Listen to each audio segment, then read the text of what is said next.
யாரடா என் பக்தனை நெருங்குவது?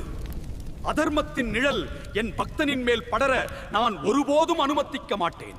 பொறாமை எனும் தீயில் வெந்து என் பிள்ளைக்கு தீங்கு செய்ய எண்ணம் கொள்பவன் எவனோ அவன் என் அக்னியில் எரிந்து சாம்பலாகுவான்.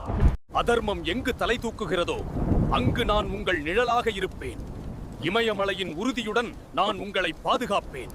நீ தர்மத்தின் வழியில் நடக்கும் வரை எந்த ஒரு சக்தியும் உன்னை வீழ்த்த முடியாது.